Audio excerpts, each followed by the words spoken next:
안녕하세요. 일신사입니다. 저희 채널에는 신박한 사연들이 많이 있으니 많은 분들의 구독 부탁드립니다. 이번 사연은 개념 없고 못돼 먹은 시댁 식구들을 한 명 한 명 참교육해 주었다는 사이다 며느님의 사연인데요. 함께 보시겠습니다. 안녕하세요. 저는 30대 초반이고 결혼한 지는 3년 되었습니다. 아이는 아직 없고요. 누군가와 대화 도중에 큰 소리가 나면 당황해서 한마디 말도 못하던 제가 이렇게 될 줄은 저도 몰랐네요. 시댁 식구들 하나하나 사이다를 날려주었습니다. 이제는 저에게 스트레스를 주던 시댁 식구들에게 제가 오히려 스트레스를 주고 있어요. 무개념인 사람에게는 눈눈이가 최고인 것 같아요.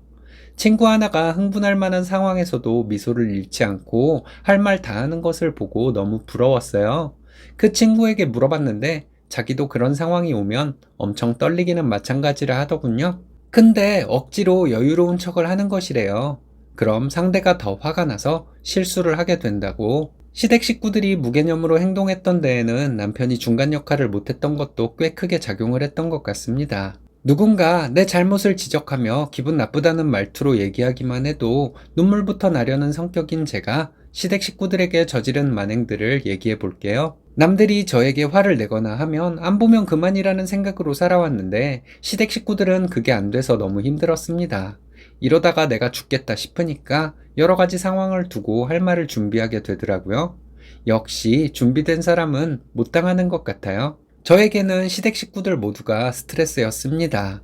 시부모님 두 분이 그나마 나은 분들이었어요. 그렇다고 시부모님이 저에게 마냥 잘해준 분들이라는 말은 아니에요. 남편은 위로 형이 하나 있고 밑으로 여동생이 하나 있습니다. 아주버님은 40이 다 된 사람인데 작년에 결혼을 포기했다고 선언하더라고요. 신우는 저와 동갑으로 아직 미혼입니다. 저희 결혼하고 매주 주말마다 아주버님과 신우가 저희 집에 왔었어요.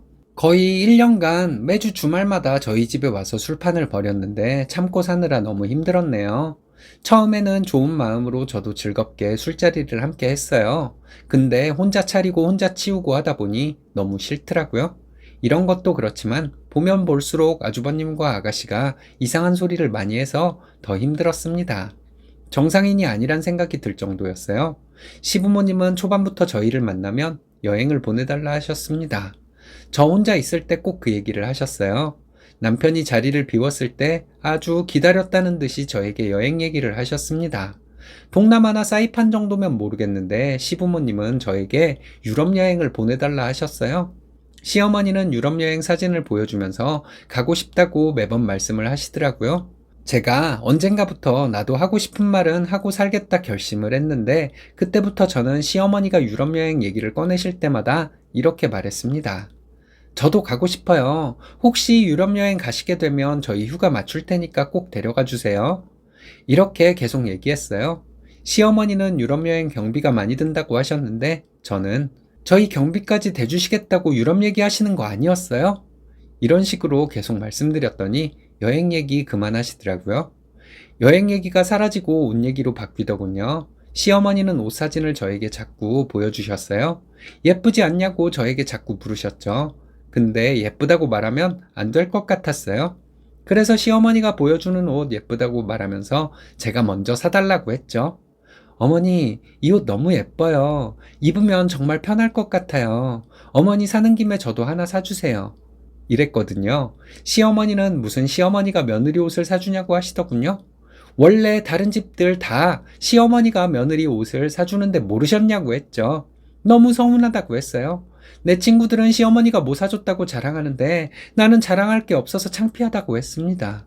몇 번 그렇게 했더니 시어머니가 저에게 옷 사진 보여주는 일이 없어지더라고요. 그래서 제가 비싼 옷이나 가방 같은 것들을 핸드폰으로 시어머니에게 보여주면서 사달라고 했습니다. 제가 사고 싶은 것들도 아닌데 그냥 시어머니 괴롭히는 재미로 그랬어요. 시어머니는 이런 걸 왜 본인에게 사달라 하냐고 하셨는데 그럴 때마다 다른 집은 이런 거 시어머니가 며느리에게 다 사준다고 계속 우겼죠. 시아버지는 가끔 시어머니에게 하나 사주지 그러냐고 하셨는데 그럴 때마다 시어머니가 시아버지 엄청 째려봤습니다. 시어머니가 저에게 뭔가를 요구하지 못하도록 제가 시어머니에게 끊임없이 뭔가를 사달라고 하며 살고 있어요. 시어머니가 저를 무지하게 부담스러워해요. 참 보기 좋은 모습입니다. 신혼 때 아주버님과 신우가 저희 집에 와서 술판을 벌였다고 했잖아요. 한 번은 아주버님이 저에게 소개팅을 시켜달라고 계속 조르더라고요. 저랑 나이 차이가 9살인데 제가 아주버님께 누굴 소개시켜 줄 수가 있을까요? 아주버님은 꼭 제 친구나 후배를 소개해달라고 콕 집어 얘기했어요. 나이도 나이지만 이렇게 무개념인 사람을 소개해줬다가 제가 무슨 욕을 먹으려고 소개팅을 주선하겠어요? 주말에 아주버님과 신우가 저희 집에 와서 술을 마시고 있는데 아주버님이 또 소개팅을 해달라고 얘기를 했습니다. 제가 팩트를 얘기해 주었죠. 아주버님은 나이가 너무 많다고요. 본인 나이보다 더 들어 보여서 40대 중반 이상으로 보이는데 내 또래 친구를 어떻게 소개해 주겠냐고 했죠. 경제력도 별로인 아주버님을 내 친구에게 소개해 주었다가 저는 친구들 사이에서 매장당할지 모른다고 했어요.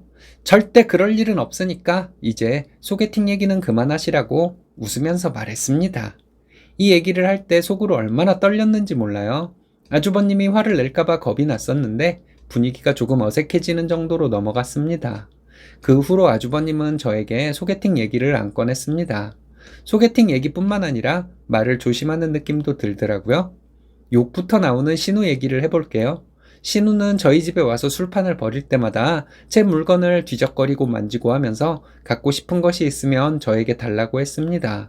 제 옷도 자기 마음대로 입어보고 달라고 하고 이 옷은 언제 샀냐? 돈을 이렇게 막 써도 되냐? 이런 소리도 많이 했어요. 그리고 제가 허락도 안 했는데 제 물건을 자기가 갖겠다고 통보하고는 가져간 적도 많았어요. 그래서 제가 한번 신우에게 내 물건 건드리지도 말고 가져가지도 말라고 했거든요. 그랬더니 바로 거실로 나가서 아주버님과 남편에게 제가 화를 내며 자기를 도둑 취급을 했다고 하더군요. 그것도 실실 웃으면서 말하는데 어찌나 얄밉던지. 그리고 신우는 아주버님과 남편 들으라는 듯이 저에게 시댁에 가면 갖고 싶은 거 마음대로 가지라고 했습니다. 우리 술 먹고 풀어요. 이러는데 이게 그렇게 쉽게 풀 일인가요? 그 이후에 저는 드레스룸과 방문들을 모두 잠가 놓았습니다. 거실에서 술을 마시니까 화장실 말고는 갈 일이 없는 거죠. 신우가 여기저기 들어가려다가 문이 잠겨 있으니까 저에게 왜 문이 잠겨 있냐고 묻더라고요. 그래서 아가씨가 내 물건 만지거나 가져가는 것이 싫어서 그랬다고 했거든요. 신우는 뭐 그렇게 치사하게 구냐고 하는 거예요? 저는 실실 웃으면서 신우에게 말했습니다. 새언니 물건을 마음대로 만지는 것도 예의가 아닌데 아가씨는 도둑질까지 했다고요. 나에게 말도 안 하고 가져간 것도 있더라고. 그게 도둑질이란 것을 모르는 게 너무 신기하다고 웃으면서 말해 주었어요. 화장실 말고는 다 잠가 놓았으니 들어가고 싶은 곳이 있으면 나에게 정당한 이유를 말해야 한다고 했습니다. 그럼 제가 문을 열어줄 것이라고요. 신우는 제가 자기를 도둑으로 몰았다고 눈물이 고여서 얘기하더군요. 오빠들 앞에서 피해자인 척하지 말라고 했죠. 아가씨는 도둑이 맞다고. 그걸 모르는 신우나 동생이 도둑질하는 것을 보고도 아무 말도 하지 않았던 오빠들도 참 문제가 심각하다고 했더니 신우 표정 관리 안 되더라고요. 이쯤 했으면 빈정이 상해서 저희 집에 다시는 안 올 것 같은데 그래도 아주버님과 신우는 주말에 술판을 벌이러 오더라고요. 그 다음 주에 신우는 저에게 작정하고 시비를 거는 것 같았어요. 저보고 살쪘다고 결혼했다고 너무 퍼지는 것 아니냐고 하더군요.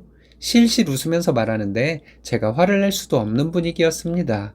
신우는 마른 체형이고 저는 보통 체형이에요. 저도 날씬한 편인데 그런 소리를 하더군요. 신우는 저에게 자꾸 살쪘다고 하면서 계속 거슬리게 굴었습니다. 그래서 제가 신우에게 그랬어요. 아가씨는 너무 말라서 남자친구가 없는 것이라고요. 그리고 아가씨는 얼굴에도 살이 없고 턱이 너무 각이 져서 얼굴도 부담스러운데 몸매까지 말라 비뚤어진 중년 남자 같아서 남자들이 여자로 안 보는 것 같다고 했어요.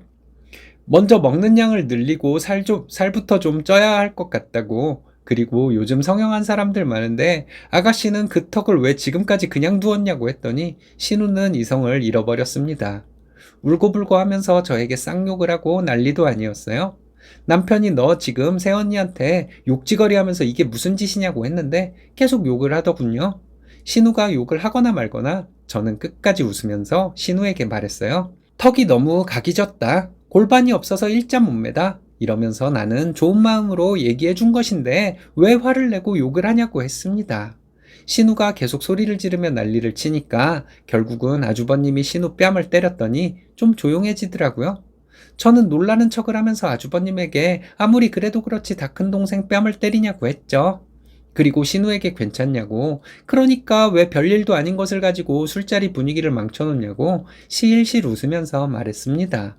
신우는 저에게 계속 욕을 하다가 아주버님이 결국 끌고 나갔어요. 그 후로 주말 술판은 없어졌네요. 지금도 가끔 남편에게 그때 있었던 일 얘기하면 남편은 아무 말도 못합니다. 당신이 중간 역할 못해서 이러이러한 일이 있었다고 하면 미안하다고만 해요. 신우에게는 지금도 가끔 웃으면서 놀려줘요. 너무 말라서 턱이 두드러져 보인다고 좀 많이 먹고 살 좀 찌라고요. 신우는 기분 나빠서 어쩔 줄 몰라 하는데 저는 실실 웃으면서 농담으로 한 말을 가지고 뭘 그렇게 기분 나빠하냐고 하죠. 이렇게 되기까지 저 노력 많이 했어요. 판에 고민글 올렸다가 욕도 엄청 먹었고요. 친구들에게 얘기했다가 친구들에게 사람 취급도 못 받았습니다. 그러면서 생각했어요.